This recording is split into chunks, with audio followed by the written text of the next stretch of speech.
Hello sir, study hacking lecture में आप सभी का स्वागत है। लास्ट वीडियो में हम टॉपिक कर रहे थे अभी कुछ प्रीवियस वीडियो से स्पीच रिकॉग्नाइजेशन टॉपिक पर हमने डिस्कस किया। स्पीच रिकॉग्नाइजेशन टॉपिक क्या होता है, क्या इसके एडवांटेज है, कैसे इसकी वर्किंग होती है, कौन सी अप्रोचेस को ये फॉलो करता है, ईच एंड एवरीथिंग अप्रोचेस तक हमने कर लिया। फिर नेक्स्ट क्या आता है, नेक्स्ट ये आता है कि एडवांटेजेस क्या है स्पीच रिकॉग्नाइजेशन की, कि अगर हम किसी भी सॉफ्टवेयर में या किसी भी सिस्टम में स्पीच रिकॉग्नाइजेशन सिस्टम का यूज करेंगे तो हमें कौन से एडवांटेजेस मिलेंगे। तो चलिए वीडियो को स्टार्ट करते हैं और देखते हैं ऐसे कौन से एडवांटेजेस हैं। ये कुछ एक डायग्रामेटिक फॉर्म में आपको शो किया गया है कौन से एडवांटेजेस है। देखो फर्स्ट तो इसके अंदर है स्पीड, ईज ऑफ लर्निंग यानी इजी टू एक्सेस और learning, faster report turn around time, manual freedom, reduce cost, remote access, flexible working habit. ये सब जो सिर्फ नॉर्मल पॉइंट्स हैं कि ये हमारे पास एडवांटेजेस होती है। नॉर्मली अगर हम फटाफट से लर्न करना चाहते हैं तो एक दो पॉइंट्स पढ़ लें, क्योंकि पॉइंट्स बहुत ईजी हैं। चाहो तो आप इसको एक बार समझने के बाद खुद से भी बनाकर लिख सकते हो। ठीक है, तो इसको डिटेल में देखते हैं एक बार। फर्स्ट आता है यहाँ पर स्पीड। अब स्पीड का मीनिंग क्या होता है? फास्ट होना। जितनी किसकी कितनी ज़्यादा स्पीड है, कितनी ज़्यादा माइलेज है। जैसे हम कोई कार चला रहे हैं या कोई भी व्हीकल चला रहे हैं तो हम बोलते हैं ना कि इतनी स्पीड होनी चाहिए, इस व्हीकल की इतनी लिमिट है स्पीड होने की, तो उसी को हम स्पीड बोलते हैं। स्पीड तो आप सबको पता है। A person can speak twice as fast as compact typist can.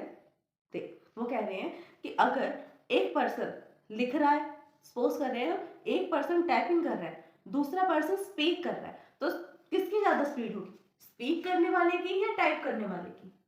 दोनों ही कंप्यूटर सिस्टम पर काम कर रहे हैं, तो हमें ये बताना है कि किसकी स्पीड ज्यादा फास्ट होगी, जो पर्सन बोलकर लिख रहा है या जो पर्सन टाइप करके लिख रहा है। और वैसे टाइप करने वाले को पहले ढूंढना पड़ेगा कौन सा अल्फाबेट कहाँ है, एंटर प्रेस करना, स्पेस बार प्रेस करना, कितना पैराग्राफ है वो भी देखना। बट जो हमारे बोलने की स्पीड होती है, अगर उसको अपने लिखने की स्पीड से कंपेयर करें तो as compare to the speak, हम राइट जो है या फिर टाइप करना उसकी स्पीड कम कर रखेंगे, कम ही होती है सबकी। स्पीक हम जल्दी जल्दी कर लेते हैं क्योंकि हम बोल रहे हैं, हमें बोलने के लिए सोचना नहीं पड़ता उसकी स्पेलिंग क्या है, स्पेलिंग ठीक है या नहीं है, कितने वर्ड है, कितनी स्पीड पे हमें बोलना है। हम वन वर्ड एक सिंगल सिंगल अल्फाबेट को तो नहीं बोलते, पूरा वर्ड बोलते हैं। अगर हमें बोलना है कंप्यूटर तो हम कंप्यूटर बोलेंगे, COMPUTER नहीं बोलेंगे। ठीक है, बट अगर हमें लिखना है तब हम कंप्यूटर नहीं लिखेंगे, डायरेक्ट COMPT इस तरह से लिखेंगे, PUTER। ठीक है, तो हम जितनी जल्दी लिखते हैं उससे डबल स्पीड में हम बोल सकते हैं, इसलिए हम जो है स्पीड इसका एक फीचर है जिसके कारण से हम स्पीच रिकॉग्नाइजेशन को यूज करते हैं, क्योंकि स्पीड होता है। Therefore, a major advantage of speech recognition is high speed। इसीलिए स्पीच रिकॉग्नाइजेशन जो सॉफ्टवेयर हैं, सिस्टम हैं, उनका सबसे मेजर एडवांटेज क्या है? उनकी हाई स्पीड, जल्दी से वर्क करना। ease ऑफ एक्सेस, इसको एक्सेस करना इजी है, इसका यूज करना इजी है। Many people can't speak but they type. कुछ ऐसे भी पर्सन होते हैं जिनको डॉक्यूमेंट को बोलकर या स्पीक कर कर लिखना पसंद नहीं होता, उन्हें टाइपिंग ही अच्छी लगती है। ठीक है, और कुछ ऐसे भी होते हैं मैनी पीपल कैन स्पीक, जो सिर्फ बोल सकते हैं और टाइप नहीं कर सकते। जैसे कुछ पैरालाइज होते हैं पर्सन जिनमें कुछ ना कुछ डिसऑर्डर होता है, किन्हीं के पास हैंड नहीं होते हैं, हैंड ना होने के कारण वो टाइप कैसे करेंगे, उनको प्रॉब्लम जो है आती है अपनी टाइपिंग करने में, टाइपिंग नहीं कर सकते, बट उनके पास मुंह है, माउथ है, बोल सकते हैं, वो स्पीक कर सकते हैं, इसलिए वो स्पीक करना ज्यादा बेटर समझते हैं। किसकी प्रॉब्लम में? जो उनको डिसऑर्डर है उसके सॉल्यूशन में। ठीक है, अब हमें ये पता लगे कि मोस्टली पीपल जो है, देखो जब हम टाइप करते हैं तो हमारी एनर्जी लगती है, माइंड भी लगता है, एनर्जी भी लगती है, दोनों चीज होती है। हमें ध्यान से कीबोर्ड पर देखना पड़ता है कि हम कौन सा बटन प्रेस कर रहे हैं, कहाँ पर स्पेस बार आएगा, किसकी जो हम वर्ड लिख रहे हैं उसकी लेंथ क्या रहेगी, क्या उसका फॉन्ट रहेगा, सब चीजें हमें माइंड पर रखनी पड़ती है। ठीक है ना, और जैसे हम अगर फिफ्थ वर्ड पे है, पूरी लाइन में फिफ्थ वर्ड पे है, तो हमें 10th वर्ड तक का देखना पड़ता है अपने माइंड में, ताकि हमें बार बार ना देखना पड़े, एक लाइन को 5-6 वर्ड जो है अपने माइंड में रख लेते हैं। आई एम अ गर्ल तो लिखेंगे आई एम अ गर्ल, पूरा नहीं लिखेगा, पहले आई देखा फिर एम देखा, इस तरह नहीं। आई एम अ गर्ल उसको पता है, अपने माइंड में रखेगा आई एम अ गर्ल, फटाफट से टाइप कर दिया। बट उससे भी इजी बात क्या हो सकती है कि आप सिर्फ आपके पास एक पूरा पैम्पलेट है या एक पेज है जिसके ऊपर पैराग्राफ रिटर्न है, आपको बस उसको स्पीक करना है, कंप्यूटर सिस्टम जो उसको रिकॉग्नाइज करेगा और टाइप कर देगा। इजी है ना? क्या इजी है? स्पीच रिकॉग्नाइजेशन जिसमें हम स्पीक कर सकते हैं। This problem is solved in case of speech recognisation. जो भी पर्सन बोलना पसंद करते हैं उन्हें लिखना पसंद नहीं है, ये कुछ जरूरी नहीं खाली डिसऑर्डर की वजह से ही ऐसा होता है, कभी कभी होता है हमारा मूड ही नहीं होता कि हम टाइपिंग करें, है ना, तो उस टाइम पर भी आप क्या कर सकते हो, इस स्पीच रिकॉग्नाइजेशन सिस्टम्स का यूज कर सकते हो। ठीक है, इस प्रॉब्लम को किसने सॉल्व कर दिया कि जब आपको मन नहीं है या फिर टाइप नहीं करना चाहते, आप स्पीक करना चाहते हैं, तो आप स्पीच रिकॉग्नाइजेशन का यूज कर सकते हैं। Also person who is able to write, देखो जो ऊपर हम एग्जाम्पल लेते हैं डिसऑर्डर वाला, वो इन्होंने लिख दिया है साथ में कि जो पर्सन अनेबल होते हैं राइट करने में या टाइप करने में, to say with the help of application we perform their task such as enquiry transactions and other things. अगर वो फिर भी कंप्यूटर सिस्टम पर कोई भी टास्क परफॉर्म करना चाहते हैं तो स्पीच रिकॉग्नाइजेशन का वे यूज कर सकते हैं, ताकि उनको इतना फील हो कि वो अगर डिसऑर्डर्ड है, अनेबल है कुछ टाइप करने की या राइट करने की, तो वो अपना काम कर ही नहीं पाए। ऐसा नहीं है, वो स्पीच रिकॉग्नाइजेशन सिस्टम का यूज करके टाइपिंग कर सकते हैं, मेल सेंड करनी है मेल सेंड कर सकते हैं, कुछ भी ट्रांजेक्शन भी कर सकते हैं। Faster report turn around time, इसका जो रिपोर्ट वही वापस स्पीड आ जाती है। फास्टर रिपोर्ट कैसे है, टर्न अराउंड टाइम मीन्स किसी भी पर्टिकुलर टास्क को परफॉर्म करने में ऑलमोस्ट कितना टाइम ले लेता है ये सॉफ्टवेयर, ये सिस्टम, उसके बारे में यहाँ बताया गया है। In the business world time is money. अगर हम बिजनेस के अकॉर्डिंग देखेंगे, किसी भी अकॉर्डिंग देखें, जरूरी नहीं है बिजनेस, किसी के अकॉर्डिंग में देखें, तो जो पूरे वर्ल्ड में टाइम क्या है, मनी है। ठीक है ना, टाइम क्या होता है, मनी, समय ही धन है।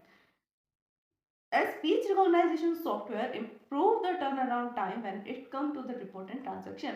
जब कभी भी टाइपिंग की बारी आती है या रिपोर्ट्स आती हैं या ट्रांजैक्शंस की बारी आती है, ट्रांसक्रिप्शंस, वहां पर अगर हम इन सॉफ्टवेयर का यूज करते हैं, किनका, स्पीच रिकॉग्नाइजेशन का, तो टर्न अराउंड टाइम जो लग रहा है किसी भी सिस्टम को इम्प्रूव करने में या किसी भी काम को, टास्क को करने में, वो कम हो जाएगा। टर्न अराउंड टाइम जो है वो फास्ट हो जाएगा, rather than the waiting 12 to 24 hours, बजाय कि अगर हम 12 से 24 घंटे तक वेट करें उस ट्रेडिशनल ट्रांजेक्शन्स के अकॉर्डिंग। इसलिए हम क्या कर सकते हैं, इससे अल्टरनेट मेथड यूज कर सकते हैं, speech recognition.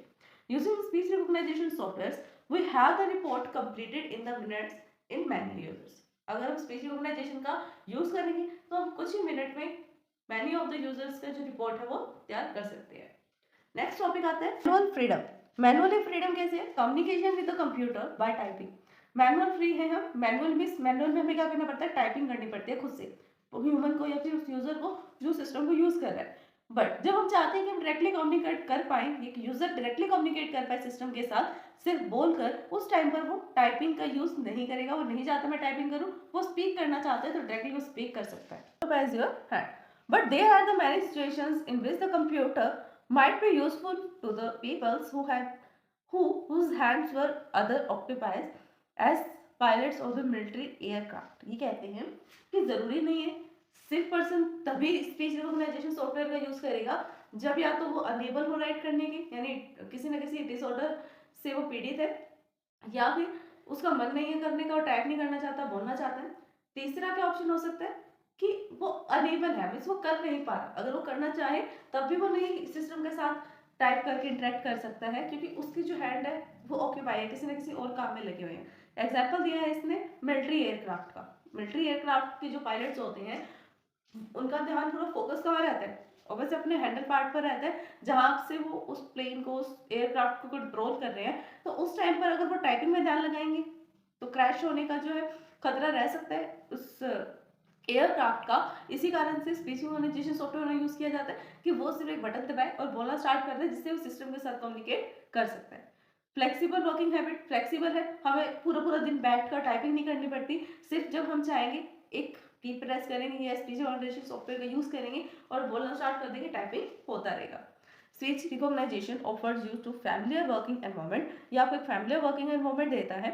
It enable the dictation, क्या क्या अनेबल कर देता है ये, dictation, recognisation, correction at any location within the LAN वैन across the over network environment. ठीक है। रिमोट एक्सेस, रिमोट एक्सेस कैसे होता है, many computers are set up so that they can be access remotely by the telephone. कुछ ऐसे भी computers होते हैं जो अलग अलग एरियाज में हैं, अलग अलग कंट्रीज में है, बट हम उस कंप्यूटर सिस्टम के साथ कनेक्ट करना चाहते हैं, तब हम टेलीफोनिक सिस्टम का यूज करेंगे जो वायर से कनेक्टेड होते हैं। If the remote database include speech recognition capability, you could retrieve the information issuing the verbal command as a telephone।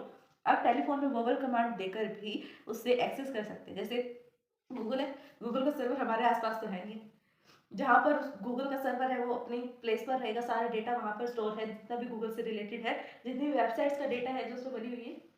तो अब जहाँ पर सर्वर है हम वहाँ से तो डेटा रिट्राइव करते हैं, हम तो सिर्फ फोन ओपन करेंगे, लैपटॉप कंप्यूटर सिस्टम कुछ भी ओपन करेंगे, क्वेरी डालेंगे, क्वेरी डालने के बाद जो बाद की प्रोसेसिंग होती है वो क्या होती है, क्वेरी जो है सर्वर पर जाएगी, सर्वर से जाकर डेटा फेच करेगी और हमें शो करेगी। तो ये सब काम कैसे हो रहा है, रिमोटली एक्सेस से हो रहा है, हमारे साथ नहीं रखा हुआ, हमारे आसपास नहीं है वो सर्वर, कहीं और है, बहुत अलग कंट्री में, दूर कंट्री में, फिर भी हम उसको एक्सेस कर पा रहे हैं। यही रीजन है इसका कि रिमोट एक्सेस हम कर सकते हैं। नेक्स्ट आता है रिड्यूस्ड कॉस्ट। रिड्यूस्ड कॉस्ट कैसे होती है, कम कॉस्ट होती है, ठीक है, क्योंकि बहुत सारे ऐसे अब सिस्टम्स बनने लगे हैं, कंप्यूटर सिस्टम्स हैं और लैपटॉप्स हैं, टैब हैं, मोबाइल फोन में तो होता ही है कि ये बिल्ट इन सॉफ्टवेयर होते हैं, इनका हम बिल्ट इन यूज कर सकते हैं, ठीक है। तो ये था हमारा आज का टॉपिक। अगर इस वीडियो को समझने में आपको कोई भी डाउट आता है तो आप हमें कमेंट कर सकते हैं। वीडियो को लाइक शेयर सब्सक्राइब करना, कमेंट करना ना भूलें। Thanks for watching my video.